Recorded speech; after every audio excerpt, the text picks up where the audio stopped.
¿Quiénes somos los inversores? Todos, particulares, empresas, estados. ¿Y cómo invierte un estado? Pues a través de esos fondos soberanos de inversión. Un fondo soberano de inversión no es más que un vehículo de inversión de propiedad estatal. ¿Y en qué invierte el Estado? Pues en bonos, acciones, derivados financieros e incluso últimamente algunos fondos soberanos de inversión, propiedad del Estado X, Y o Z, están invirtiendo en el sector inmobiliario. ¿Quién controla estos fondos soberanos de inversión? ¿El Banco Central o la autoridad monetaria correspondiente del Estado en cuestión? ¿De acuerdo? Es quien controla este fondo soberano. ¿Qué naturaleza tiene un fondo soberano de inversión? ¿Naturaleza económica o naturaleza política? Y aquí es donde está, curiosamente, el por qué hoy en día se habla tanto de estos fondos soberanos. La naturaleza de un fondo soberano de inversión es una naturaleza económica pura y dura. Esa es la naturaleza. Otra cosa es en qué se ha empleado, ¿de acuerdo? Pero en un primer paso y en un primer estadio, la naturaleza es económica, donde es una acumulación de renta para traspaso intergeneracional, al fin y al cabo. Un Estado, a través de sus exportaciones, principalmente de materias primas, gas, petróleo, oro, acumula divisas, acumula rentas y las invierte. ¿Para qué las tendría que utilizar esa acumulación? Invertirlas, por supuesto, para sacar rentabilidad con seguridad. ¿En base a qué? A que si en un futuro hay situaciones económicas complejas, tirar de estos fondos soberanos de inversión, fondos de pensiones, ¿de acuerdo? Fondos de rentas, lo que sea, de propiedad del Estado, para solventar esa situación económica o esa coyuntura complicada en un momento dado. Esa es la realidad. Pero a día de hoy, y debido a la crisis en la que nos estamos envueltos, muchas empresas han necesitado capital, han necesitado inversores extranjeros. Al ser una crisis global, no ha sido tan fácil buscar inversores extranjeros.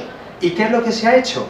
Buscar inversores estatales, de tal forma que sean a través de estos vehículos de inversión que tienen los estados, fondos soberanos de inversión, los que inviertan en el rescate de determinadas compañías o de entidades financieras. En Estados Unidos y en Inglaterra ha habido mucha rumorología y ha habido hechos, ¿de acuerdo?, donde se ha pedido ayuda a estos fondos soberanos para rescatar empresas privadas. ¿Qué es lo que pasa? Que muchas empresas privadas en los países que estamos en crisis son de sectores estratégicos. Al buscar inversores extranjeros, a través de un fondo soberano de inversión, ¿quién se está metiendo en esta empresa que es estratégica para mí, Estado? Entonces hay que saber quién es este fondo soberano de inversión.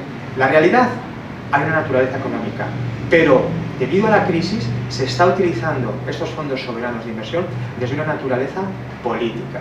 Es decir, ese instrumento que de forma discriminada a ti sí y a ti no, en base a política, cuando realmente los fondos soberanos de inversión lo que tenían que hacer era estar preparados y tener colchón para cubrir situaciones económicas complicadas del Estado en cuestión.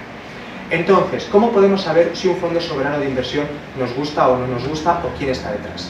Hay una característica que es cierta a todos ellos, hay cierta opacidad en su funcionamiento y en su dimensión.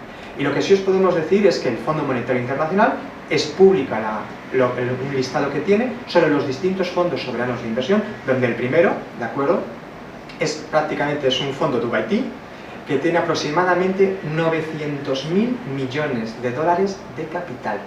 Eso aproximadamente es un 80% del PIB español y 3 veces el PIB de Suiza. Entonces, cuando un fondo de semejante cuantía está dispuesto a hacer inversiones, es atractivo, pero hay que saber quién está detrás de ese fondo, ¿de acuerdo? Por lo tanto, una herramienta económica de transferencia de renta intergeneracional para salvar de coyunturas económicas complicadas de un país. La realidad, que por desgracia y en base a la crisis, nos hemos visto obligados a utilizar algunos de estos fondos, aquellos países que disponían de los mismos, de forma política, como ayúdame a rescatar esta entidad financiera o ayúdame a rescatar este sector, ¿de acuerdo? ¿Son buenos o son malos? Depende del uso que se den de ellos, son necesarios también. Y los países que son excedentarios de esas divisas, ¿por qué no van a invertir en aquellos sectores, bonos, acciones, obligaciones, derivados financieros, que les resulten rentables con seguridad? Muy importante, la transparencia de estos fondos.